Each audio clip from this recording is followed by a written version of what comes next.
There's a place I have found in the shade on the ground, far from all worries and troubling sound. When I go there to be by myself, only me, no one can guess what I came there to see. There's a sun in the sky, there's a cloud drifting by, all kinds of birds make you wish you could fly, and in the distance I see someone. Bismillahirrahmanirrahim. Assalamualaikum warahmatullahi wabarakatuh. Pertama-tama marilah kita panjatkan puji syukur kehadirat Allah Subhanahu wa taala, yang mana pada hari ini kita masih diberikan kenikmatan, yaitu nikmat sehat dan nikmat sempat, sehingga kita masih bisa melaksanakan tugas kita atau kebiasaan kita sehari-hari sebagaimana mestinya. Salawat beriring salam selalu terlimpah curahkan kepada junjungan kita Nabi besar Muhammad SAW, yang kita nantikan syafaatnya di yaumil akhir kelak. Bapak Ibu sekalian, pertama-tama saya haturkan terima kasih yang sebesar-besarnya atas kesediaan Bapak Ibu semua yang telah meluangkan sedikit waktu untuk membantu saya dalam menyelesaikan salah satu tugas saya di calon guru penggerak ini. Pada kesempatan kali ini, saya akan mengimbaskan atau menstimulus apa yang telah saya dapatkan pada program guru penggerak ini, yaitu tentang budaya positif. Mengapa saya memilih tema budaya positif? Saya ingin berkolaborasi dengan teman sejawat, yaitu Bapak Ibu semua, untuk mewujudkan budaya positif di sekolah kita yang tercinta ini. Pada kesempatan kali ini, konsep utama yang akan saya sampaikan yaitu 1. 5 posisi kontrol, 2. segitiga restitusi, 3. 5 kebutuhan dan dasar manusia, yang keempat yaitu keyakinan kelas. Di awal saya telah mengungkapkan bahwa kita harus menanamkan budaya positif terhadap anak yang ada di kelas maupun di lingkungan sekolah. Apa itu budaya positif? Budaya positif adalah nilai-nilai dan kebiasaan di sekolah yang berpihak pada murid agar mereka dapat berkembang menjadi pribadi yang kritis, penuh hormat, dan bertanggung jawab. Untuk melakukan suatu budaya positif, langkah pertama yang harus kita lakukan sebagai seorang guru adalah disiplin. Seperti yang diungkapkan oleh Bapak Pendidikan kita, yaitu Ki Hajar Dewantara, menyampaikan bahwa untuk mencapai kemerdekaan atau dalam konteks pendidikan kita saat ini dan untuk menciptakan murid yang merdeka, syarat utamanya harus disiplin yang kuat. Disiplin yang dimaksudkan di sini adalah disiplin diri yang memiliki motivasi internal. Maka kita memerlukan pihak lain untuk mendisiplinkan kita. Selain disiplin yang harus ditanamkan, atau guru harus bisa menempatkan posisi kontrol guru sebagai dalam memecahkan suatu permasalahan yang ada pada siswa kita. Dalam hal ini ada 5 posisi kontrol guru yang biasanya dilakukan oleh guru ketika menemui anaknya yang melakukan kesalahan atau permasalahan. Yang pertama yaitu adalah posisi kontrol sebagai penghukum. Yang kedua adalah posisi kontrol sebagai pembuat merasa bersalah. Yang ketiga adalah posisi kontrol sebagai teman, posisi kontrol sebagai pemantau, dan posisi kontrol sebagai manajer. Posisi kontrol sebagai penghukum, di mana di sini guru akan memberikan suatu hukuman ketika anak-anaknya melakukan kesalahan atau permasalahan. Biasanya yang dilakukan oleh seorang guru pada posisi kontrol ini, kontrol penghukum ini, yaitu mengeluarkan kata-kata yang kasar terhadap siswanya, menghardik, menyindir, bahkan menyudutkan anak. Misalnya ketika anak melakukan kesalahan datang terlambat sekolah, ya sudah sana, silakan kalian berkeliling lapangan sebanyak 10 kali. Nah, posisi kontrol yang seperti ini, apa dampaknya terhadap anak? Dampaknya terhadap anak akan merasa dendam kepada guru tersebut. Akhirnya ketika anak menerima pembelajaran di kelas, dia tidak akan fokus karena teringat selalu kata-kata yang telah diucapkan oleh gurunya tadi, atau hukuman yang telah diperbuat oleh anak tersebut untuk melakukan, yaitu berkeliling lapangan sebanyak 10 kali tadi. Pada posisi kontrol ini tidak akan memberikan efek jerah yang lama, ya, atau mereka pasti akan mengulanginya kembali kesalahan yang sama, ya, pada posisi kontrol yang penghukum ini. Yang kedua adalah posisi kontrol pembuat merasa bersalah, di mana berbeda dengan penghukum, ya. Di sini memang guru mengeluarkan kata-kata yang lembut, cuma kata-kata tersebut membuat siswanya merasa bersalah. Seperti apa yang dikatakan oleh guru? Kamu lagi nak yang datang terlambat. Apa kamu tidak kasihan sama ibu?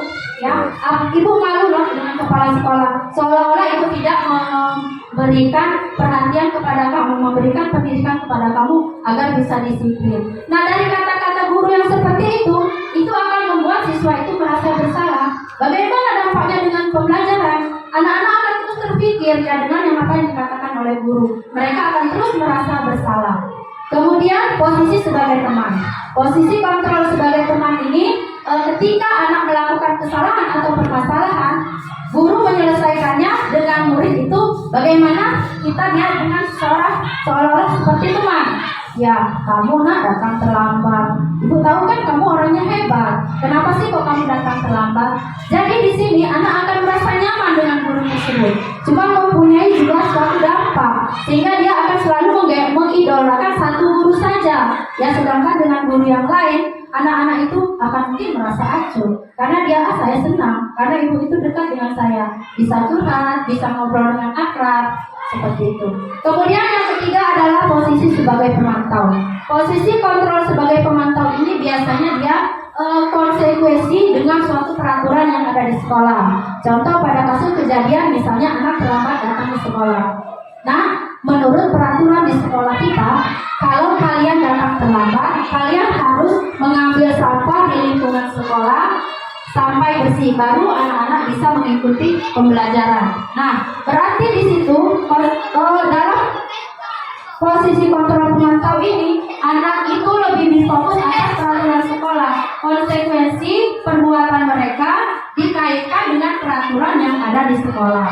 Yang berikutnya adalah posisi kontrol sebagai manajer. Inilah posisi kontrol yang ideal yang harus dilakukan oleh seorang guru. Bagaimana cara seorang guru menyelesaikan suatu masalah pada posisi kontrol manajer ini? Dia tidak sebagai penghukum, tidak sebagai pembuat merasa bersalah, tidak sebagai teman, dan tidak sebagai pemantau. Tetapi dia dalam menyelesaikan suatu permasalahan dinamakan dengan segitiga restitusi. Apa itu segitiga restitusi? Segitiga restitusi adalah proses menciptakan kondisi bagi murid untuk memperbaiki kesalahannya sehingga karakter mereka lebih kuat ketika kembali kepada kelompoknya. Tujuannya apa?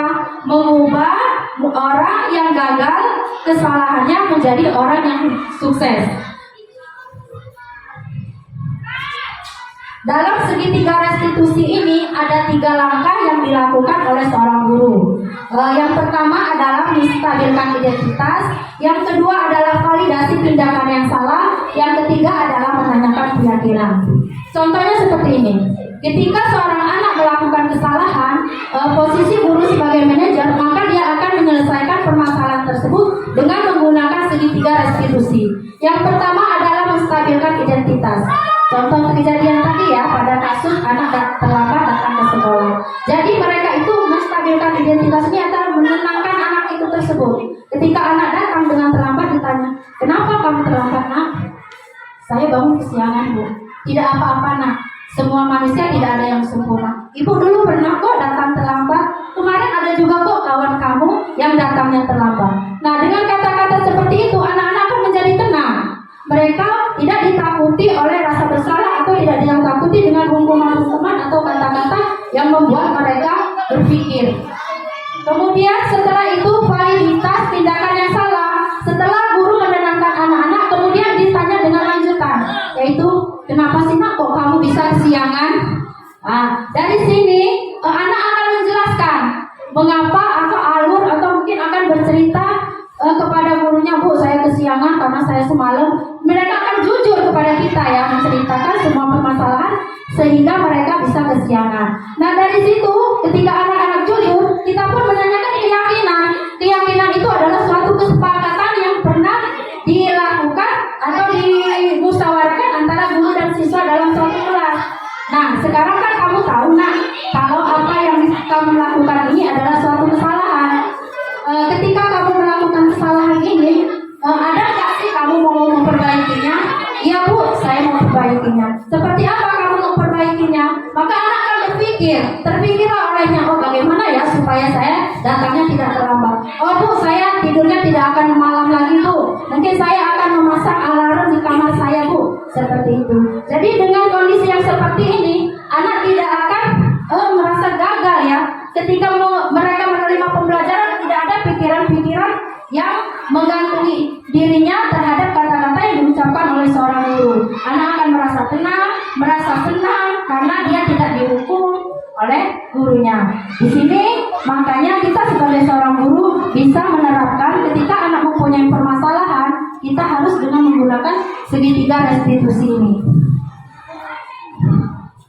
Kemudian Bapak Ibu, bahwa mengapa anak-anak itu melakukan kesalahan, di sini menjadi pertanyaan besar bagi kita. Ketika anak-anak melakukan kesalahan, ada kebutuhan dasar yang tidak terpenuhi, sehingga anak-anak itu akan melakukan kesalahan atau membuat suatu permasalahan. Di sini saya akan menjelaskan 5 kebutuhan manusia yang harus dipenuhi.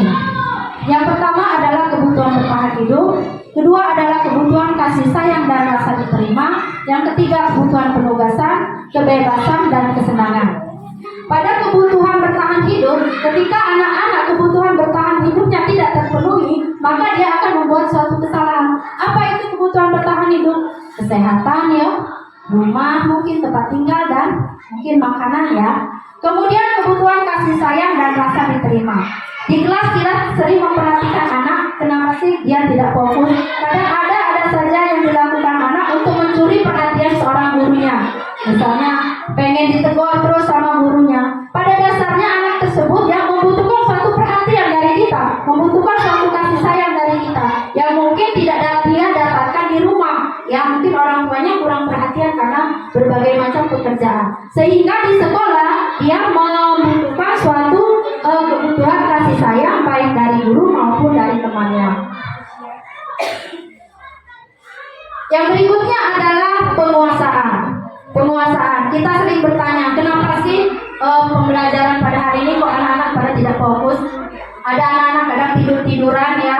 Mungkin penguasaan terhadap pembelajaran yang kita berikan itu mereka tidak paham. Artinya ketika mereka tidak menguasai materi yang kita sampaikan, mereka tidak akan fokus.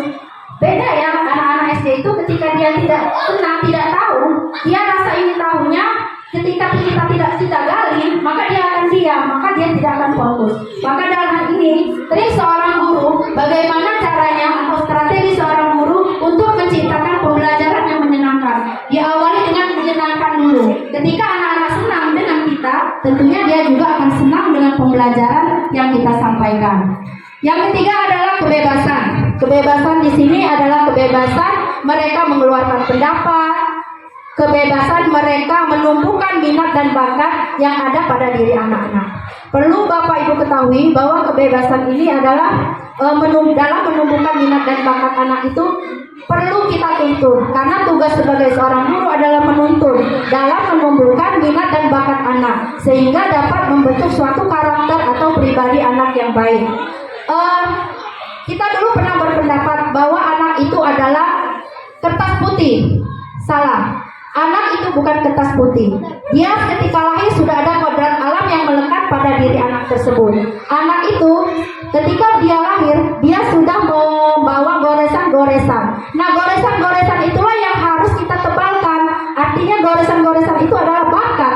Anak itu telah membawa bakat dari sejak lahirnya. Nah, disinilah tugas guru untuk menebalkan bakat ini. Jadi kita jangan memaksakan anak untuk memahami apa yang kita sampaikan, tapi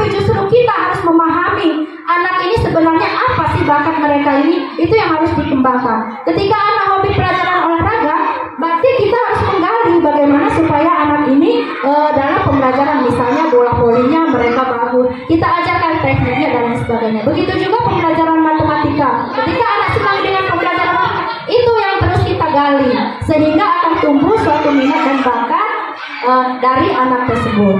Kemudian adalah kebutuhan kesenangan. Kebutuhan kesenangan ini adalah kita harus menciptakan suatu pembelajaran yang menyenangkan. Bagaimana seorang guru menstrategikan pembelajaran yang tidak menonton. Jadi kita itu harus melihat, oh anak saya ini sudah siang ya, mungkin dia akan ketika menyimak pelajaran mungkin ya kita berikan semacam ice breaking ya, atau coba permainan-permainan kecil yang mendapat menumbuhkan semangat sehingga anak-anak akan menjadi senang. Berikutnya adalah keyakinan kelas. Keyakinan kelas mungkin suatu hal yang baru yang Bapak Ibu dengarkan ya. Sebenarnya pada dasarnya kita mungkin ada yang sudah membuat suatu keyakinan kelas ya. Yaitu keyakinan kelas ini berisi beberapa aturan untuk membantu guru dan murid bekerja sama mengikuti kegiatan belajar mengajar yang efektif. Artinya di sini ketika tahun ajaran baru ya, Bapak dan Ibu beserta siswa yang ada di kelasnya membuat suatu keyakinan kelas atau suatu aturan yang nantinya ingin anak-anak itu sebenarnya dalam keadaan kelas itu ingin seperti apa, kelas seperti apa yang dimimpikan oleh anak-anak tersebut. Nah ini didiskusikan antara guru dan siswa. Bagaimana cara mendiskusikan? Tanyakan anak-anak, kalian ini pengen sekelas itu? Bu, pengen kelas kami yang dihiasi dengan poster-poster dengan gambar-gambar misalnya. Bu, kami ingin kelasnya yang bersih Bu, yang nyaman. Nah, itu kita diskusikan dengan anak-anak semua. Tujuannya apa?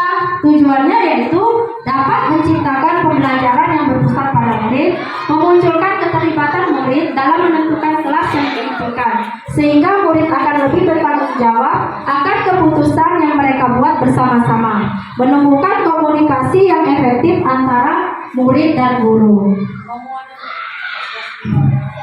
Bagaimana langkah-langkah dalam membuat keyakinan kelas? Yang pertama adalah tanyakan pendapat kepada murid, baik secara individu, kelompok maupun survei kelas. Yang kedua, setelah menanyakan ide dari murid, kemudian sambil kita menanyakan kelas impian apa sih yang ingin kalian bentuk dalam sebuah kelas ini, ya. Kemudian setelah itu ambil kesimpulan dari ide murid tersebut. Jadi Bapak Ibu bisa melakukannya misalnya dengan memberikan secari kertas kepada anak-anak, Nina kamu tulis di sini seperti apa kelas yang kamu impikan. Mungkin anak-anak akan tulis kelas yang bersih Bu, melaksanakan tugas piket Bu dan lain sebagainya. Itu kita kumpulkan, kemudian kita tempel. Nah, kemudian kita tempel di dinding, diberikan ini nak hasil dari ide-ide anak-anak, ide-ide yang cemerlang yang kalian ungkapkan lewat kertas ini. Kemudian ubah ide menjadi keyakinan kelas dengan menggunakan kata yang positif. Ya mungkin kata-kata anak itu ya, tidak membuang sampah sembarangan, misalnya satu aturan membuat suatu aturan seperti itu. Nah, sedangkan di sini kita tidak boleh menggunakan kata-kata ini, itu harus menghindari kata tidak, jangan dilarang. Nah, jadi di sini guru berarti mengubah buanglah sampah pada tempatnya. Itu yang kita ubah. Jadi memang di sini tidak boleh memunculkan atau kita harus menghindari kata-kata yang negatif, yaitu tidak, jangan dan dilarang. Kemudian setelah terbentuk suatu keyakinan kelas, maka itu harus dibuat dalam bentuk poster, ya kita tempel dalam bentuk poster dan ditempelkan di kelas. Nah, kenapa itu harus ditempel di kelas? Ini sebagai pengingat, ya, sebagai pengingat bagi anak-anak supaya mereka ketika mereka akan melakukan suatu kesalahan, mereka akan tidak boleh saya melakukan kesalahan ini karena akan melanggar keyakinan kelas yang telah dibuat secara bersama-sama. Jadi boleh juga kita menambahkan tanda tangan kontrak. Misalnya dari poster itu di bawahnya kita buat tanda tangan. Anak-anak silakan tanda tangan semua. Artinya kita sudah kontrak dengan keyakinan yang dibuat ini. Itu akan membuat anak-anak merasa mereka itu ada suatu peraturan yang telah disepakati bersama yang harus ditaati. Dari situ ya. Ya, baiklah Bapak Ibu, itulah tadi ya penyampaian materi dari saya ya. Memang semuanya untuk merubah suatu kebiasaan kita butuh proses ya. Butuh proses, tidak semudah membalikan telapak tangan. Artinya ketika kita mengetahui hal-hal yang positif yang ada di sekolah, maka itu harus ditanamkan kepada anak-anak. Demikianlah penyampaian dari saya. Ketika itu ada kurangnya, ketika itu salahnya, itu memang benar-benar kesalahan dari saya. Jika itu memang benar, berarti kebenaran itu hanyalah milik Allah. Saya akhiri. Wassalamualaikum warahmatullahi wabarakatuh.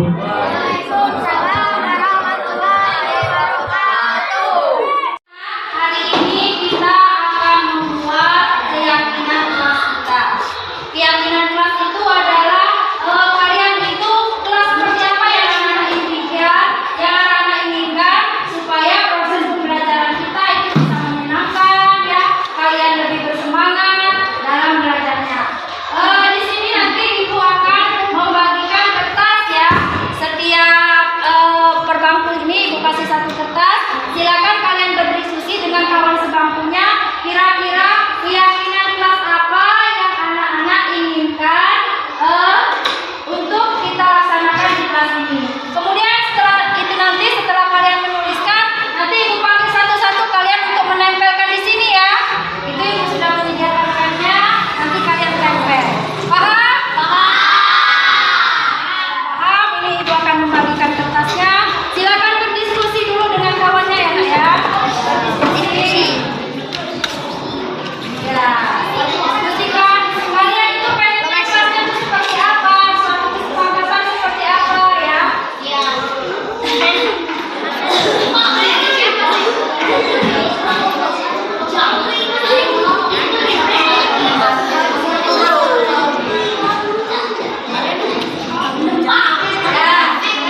tujuannya untuk membersihkan ke kelas.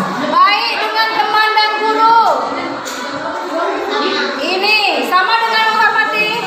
Iya, ini bertanggung jawab. Iya. Nah, setelah kita kelompokkan, berarti ada 5 kesimpulan yang akan kita buat dalam keyakinan kelas kita. Yang pertama yaitu melaksanakan tugas piket, ya.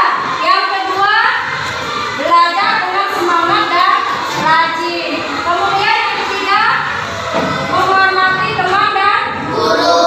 Yang keempat, melaksanakan tugas piket. Apa sih tujuannya kita piket itu? Kalau kelasnya bersih?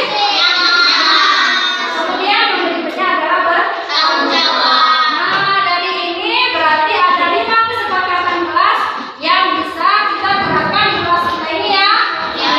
Berarti kalian setuju dengan itu ya? Setuju. Iya, berarti kalian harus mematuhi peraturan kelas itu ya. Sekarang kita tulis di sini. Yang pertama, apa kira-kira? Kami, guru, dan murid ya, kita yang ada di kelas ini maksudnya ya. Saling menyayangi, yaitu dengan tolong menolong ya, kasih mengasihi.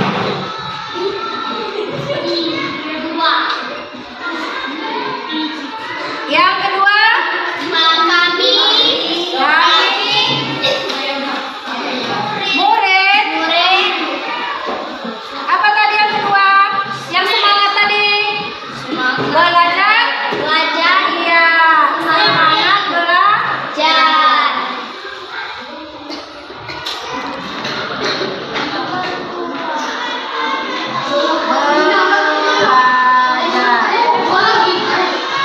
Kemudian yang ketiga apa?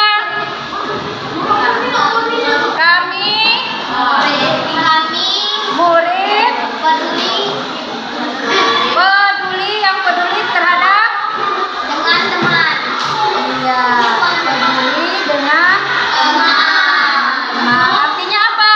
Saling tolong menolong, saling membantu, itu adalah bentuk peduli dengan teman. Kemudian yang berikutnya, tadi katanya melaksanakan tugas piket. Iya, selalu menjaga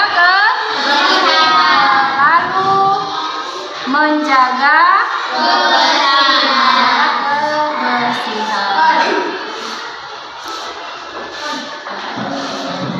Sepakat ya kita dengan keyakinan kelas ini? Sekarang tanda kalian sepakat, Ibu minta kalian setiap anak membubuhkan tanda tangan kontrak ya. Artinya kita ketika kamu akan melakukan, jangan sampai kamu melakukan kesalahan.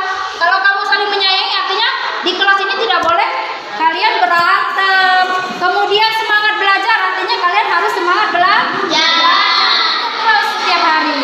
Kemudian peduli dengan teman, maksudnya peduli dengan teman apa nak? Saling membantu, saling menolong. Kemudian menjaga kebersihan, melaksanakan piket yang kalian ungkapkan di situ tadi. Nah, coba sekarang setiap kalian silakan membubuhkan tanda tangan di tempat yang kosong. Ibu duluin ya. Iya, tanda tangan ibu sepakat dengan ini ya. Ya, boleh yang lain, ayo silakan.